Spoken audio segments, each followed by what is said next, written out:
Hello, and thank you for having me here today. My name is Tom Williams, and I'm the founder of Legs for Africa, a charity which is focused towards providing physical and mental support to amputees living in Africa. You've probably heard a thing or two about us before. You've previously been very generous as a club and donated financially to the Break a Leg sort of segment of what we do. Um, I'd like to sort of use this opportunity to give you an update on how the project is going, specifically Break a Leg, and also Legs for Africa as a whole. So first of all, when I got in touch with yourselves, I also got in touch with a number of other Rotary clubs in the country for support in a few different ways, whether it was financial or whether club members would be interested in making collections on our behalf. And we had a tremendous response, which was really encouraging for us. Just recognizing that we're really doing something right here, and we're making a big impact. And through my connections with numerous Rotary clubs across the country, I'm actually very pleased to say that I've forged some very strong friendships. Um, and it's actually resulted in me. Uh, I'm going to become a Rotarian in just a matter of a couple of weeks at the Rotary Club of Bristol. So yeah, I'm really excited for this kind of like new chapter which is opening up for me right now. But firstly, I'd like to kind of give a bit of a shout out to just a few Rotary clubs which sort of went beyond giving us a financial donation, but actually started making collections. Um, that there was the Rotary Club of Heswell, um, close to the Wirral, and that they've been making collections from about 4 or 5 different uh, centres, lymphating centres across the north, um, west. Um, there's also the Stonehaven Rotary Club. Um, they've been making collections for us from across the whole of Scotland, which has been a tremendous relief because obviously based down here in Bristol, um, that's always been quite a challenging part of the country for us to make collections. And there's also the Rotary Club of Ross on Wye. Um, they've uh, they've been making collections for us and working very closely with their local men's shed to have those legs dismantled. And then the Rotary Club of Rushcliffe. Um, Although Legs for Africa, at Legs for Africa, we've got numerous activities on to support amputees. Um, the part of the charity which I'm mainly involved in now is the part that kind of recycles prosthetic legs. So I'm personally interested in developing the relationships with lymphating centres over here, or we're currently expanding into Australia and Canada, and really just trying to receive as many prosthetic legs as we can so we can have those dismantled and then shipped off to our partnering centres. Um, with the Break a Leg project, um, which we're kind of calling this recycling element of it, we've partnered with 6 men's sheds, most of them around Bristol, and there's the one up in Stonehaven as well. Um, and it's going really well. So that Break a Leg project that we initially got involved with you guys allowed us to build those relationships, supply the men's sheds with the tools that they needed to effectively dismantle the legs. Um, and I'd also like to mention that it's been a tremendous highlight of my life, really, over the last couple of years, building these relationships with men's sheds. Um, just popping into their sheds like every few weeks with a bootload of legs and just getting to know the guys, being part of their banter, having a couple of cups of tea, biscuits. Um, it's been a real highlight to connect with these gentlemen and also to hear their feedback.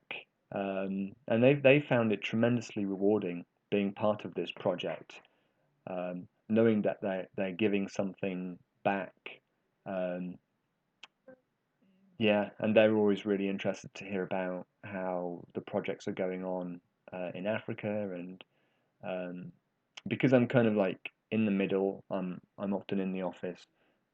My employees who are more involved in what's going on in Africa, I'm kind of constantly getting the feedback back from beneficiaries.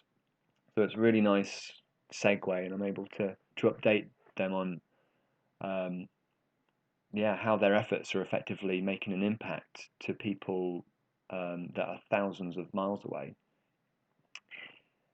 Just to give you a bit of an update on statistics, in 2019 we were able to recycle 2,232 prosthetic legs, which is fantastic. That was about 1,000 more from the year before, um, and they come from the 38 partnering limb centres that we've got in the UK. Um, so that they act as sort of collection hubs for us. Whenever an amputee has either outgrown a prosthetic leg, or maybe an amputee has passed away and a loved one will return that prosthetic leg to the centre. And every now and again, once their storeroom is full, they'll give me a shout, and either myself or a volunteer or a Rotarian will go and make a collection from them, and then those components will make their way down to us here in Bristol. So far this year, things aren't going quite as well as that due to the sort of situation around COVID. Um, since the beginning of the year, we've been able to recycle approximately 1,400 legs. Um, this is primarily because the mobility centres have been shut down um, in the UK since March, and they're just starting to open up. So just over the last few weeks, myself and some volunteers, we've been doing some kind of round robins across the different regions of the UK, making collections. Um, we've also kind of expanded into Canada and Australia. Already in Australia, we've got 30 limb centres on board. In Canada, 12, and our focus now is on Europe, and more specifically France. So things are looking good in the recycling legs department. In Africa, um, we've now got 35 partnering limb centres. So these are limb centres that were already established, and they've gone through our vetting program, and they've met our criteria in that the components that we supply them are going to be going to the most vulnerable of their patients. Usually these are children or women. The prosthetic legs aren't going to be sold on, so they need to be provided free of charge. Um, there's a safe place to store the legs once they arrive, and a bunch of other criteria that they've got to go through. And then we regularly check up on them, and they've got to go through audit processes. But yeah, over the last 2 years or so, we've really experienced a lot of growth in the organisation. Um, we've got 12 employees now, 6 in the UK and 6 in the Gambia. And I think we've been able to manage that growth really well. Yeah, I understand when a lot of businesses, charities, organisations, when they grow too quickly, it can often cause problems. But I think we've actually done it pretty well. We've got a strong team. Everyone feels um, listened to, um, protected. Everyone's got really good ideas. It's been a huge learning curve for myself and Phil, the director of the charity. Um, in regards to like managing teams, building teams, and now with regards to like COVID, managing teams remotely. But yeah, as I mentioned, COVID, I'd like to sort of touch on how COVID has affected us. Um, and yeah, sadly, since um, since COVID effectively came into all of our lives, all of our projects had been put on hold, um, and we had to repatriate two of our staff members. One was in Ghana and the other Uganda, which was really sad for everyone. It didn't feel fair. I mean, they wanted to stay out there. In all honesty, they feel like, although they're British, they grew up here in the UK. They feel like those countries were their homes. Um, they'd got a network of friends. Their social lives were there, and just being so connected to the projects on the ground, and getting to know the beneficiaries. Um, it, yeah, it was a difficult time, but through the trustees, we had to make the decision that they came back. And since then, everyone has been put on furlough, either full time furlough or part time. So they've been able. Some of the members of staff have been able to contribute on a part time basis. Um, we were able to set up two emergency COVID response funds. In the Gambia and Uganda, which turned out to be incredibly successful. They involved us working with partners on the ground to deliver food hampers to amputees in the community. Uh, Trained medical staff were visiting amputees in their homes, and we set up a kind of support program where there was peer-led um, counselling, um, often by amputees themselves, that have gone through that kind of lived experience, and speaking with uh, amputees who had sort of like newly lost a limb, and yeah, just accessing that support which wasn't otherwise accessible through their health systems. Um, and as I said, these projects were very successful in each country. They were able to deliver, I think it was about 50 food hampers to each in each country, and that was there was enough food to provide the families of the amputees um, enough food for a month. Um, so that was great, and it also proved that we're able to work effectively with partners on the ground that share our vision and mission. Um, Yeah, the pandemic meant that limb centres in the UK had to uh, sort of close down, so therefore collections couldn't happen.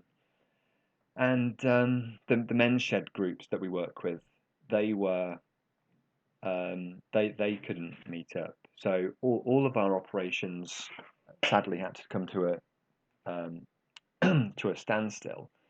Um, but it gave us a really good opportunity to take a step back and really see how we could do things differently.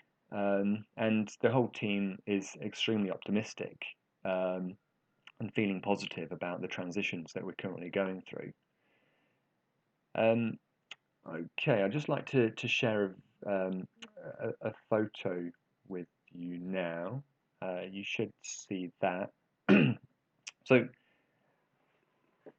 okay, so since lockdown, well, recently, within the last month or so.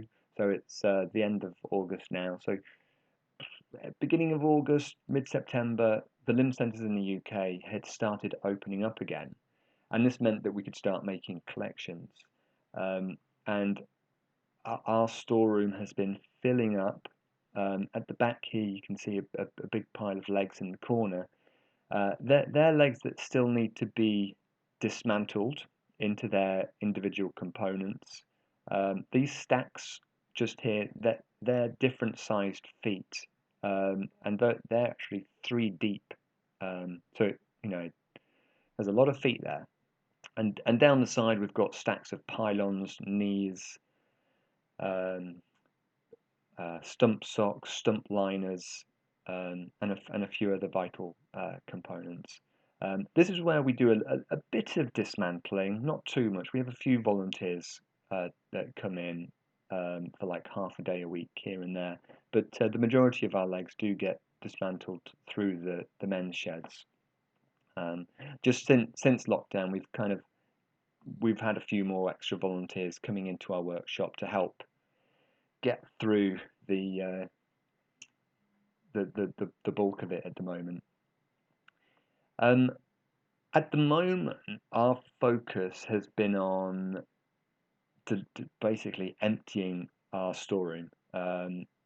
We've got enough components to build about 1,400 legs here, which feels great, but these components need to be out there and not here. So we usually rely on volunteers that are flying out to Africa, whether it's for business, pleasure, and we've got this program called Deliver a Leg, where um, if anyone's flying out to a country where we've got a partnering centre, we would encourage them to get in touch with their airline and ask for some charity baggage. And with that charity baggage, sometimes they'll have up to 30 kilograms. And we would usually prepare a suitcase for them, fill it with components, and then they can take it with them on their holiday. And then someone from um, the mobility centre would go and pick up that suitcase from their hotel, or they've also got the option to go and drop it off themselves. Um, with international travel, well, particularly to Africa, not happening anytime soon, we're actually in the process of dividing all of these components by the 35 partners that we've got in Africa, and then we'll be boxing those up, sending them off, which is a pretty big logistical um, involvement that we've got going on. But once all that is clear, it's going to feel great. Just knowing that the centres, the staff on the ground, they've got the components and the materials to be doing their job. So we estimate that all 35 centres will have 2 boxes, each box containing enough legs to build 20 legs. And all that will be there by about, we're hoping kind of mid-October, the late end of October at the latest. Yeah, we've got many exciting projects which involve like recycling prosthetic legs into other countries. I've touched upon that already with what we're doing in Australia and Canada.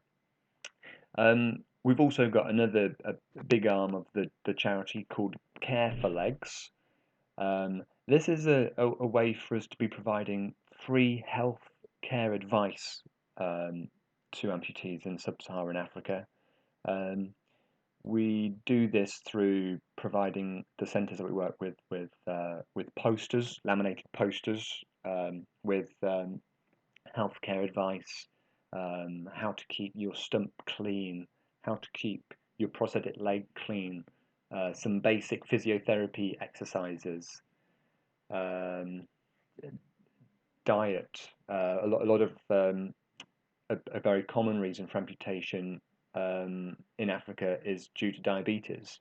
And what we found is that there really isn't like that central point of knowledge, and each centre kind of varies quite considerably in how they work with the other departments within the hospital. So sadly, there are a lot of myths floating around, and we hope by providing um, health advice in this way can help like debust those myths. We've got another very successful project going on where we're providing bursaries for females that have had an amputation to attend training, so they can access the prosthetics industry in Africa, and that training is done in Tanzania. The first set of 4 women are due to start their 2-year course in, it's August now. I think that starts in October. And that's very exciting because it's a very male-dominated industry. So we want to see more females, and especially with females with an amputation to give them that extra level of support. We've got another project which is concerning upgrading the mobility centres that we've partnered with. Although they're kind of independent to us and we're supplying them with components and materials and other resources, it's often a bottleneck in providing the service is through the facilities that they've got in each centre. So we're looking at each centre independently and seeing how we can help them improve their services. And we're also involved in community support projects, and these look like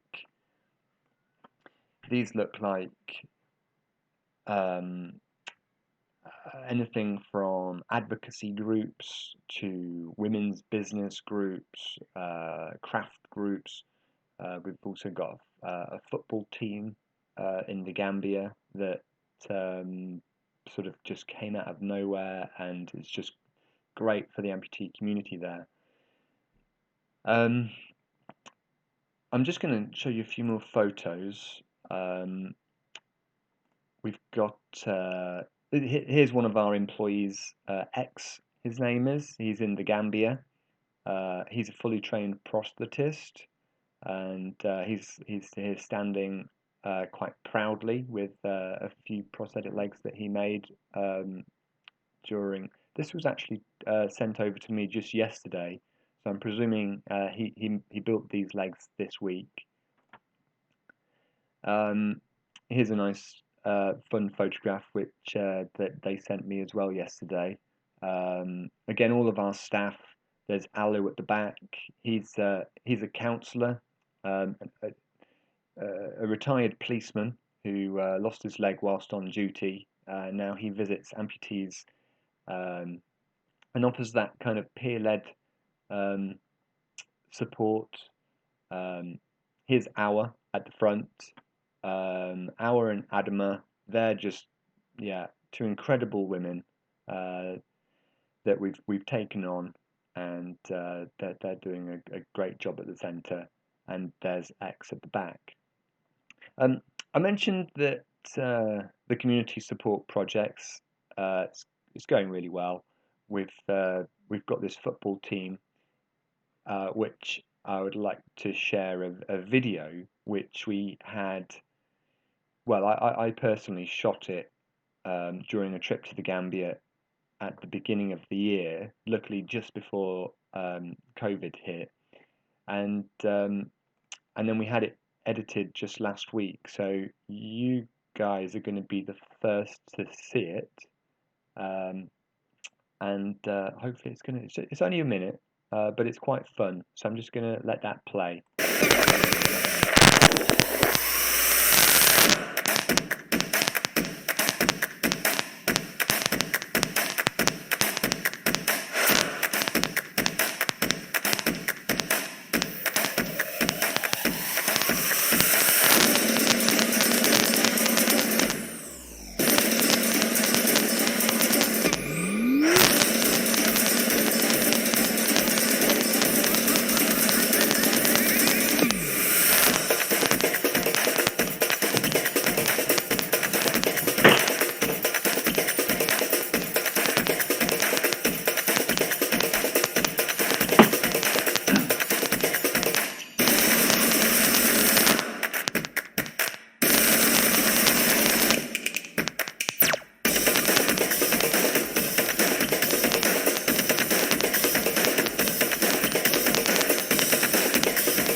hope you enjoyed that video as much as I enjoyed being there, actually filming it, and playing football with the guys on the beach during that day. It was fantastic. I just can't believe how fit and healthy they are, running around like on sand all day with one leg. I was absolutely exhausted after just 5 minutes of running around. So I just want to sort of close by um, kind of saying that COVID um, has given us a setback, but it's also given us a really good opportunity to take a step back and kind of gather our bearings, um, to look at projects in a different way. And obviously, the projects that we were running needed to be adapted on the ground to accommodate for the situations that are currently going on in the countries that we've got partnerships with. Um, so just being able to take a step back and look at what we need to do differently. Um, it's kind of really encouraged us to look at how we can work with partners on the ground that have shared visions and missions. Um, Myself and the team have gone through quite a lot of training about how to effectively work as a team remotely, and how to sort of work with partners remotely. So I see that as a big part of what we're kind of moving into. There's also a, a, a sort of future that we're talking about where prosthetic leg components can be manufactured locally in each country. And we really like the idea of being able to set up social enterprises that will employ amputees to effectively contribute to manufacturing prosthetic feet, pylons, sockets, whatever it may be. So, yeah, I want to thank you for your time. Um, yeah, at Legs for Africa, we're extremely grateful for your interest in our work. And if you've got any questions, please don't hesitate to give me a shout. Either give me a call directly. I'd be more than happy to speak with anyone, or you can send me an email. So, thank you very much.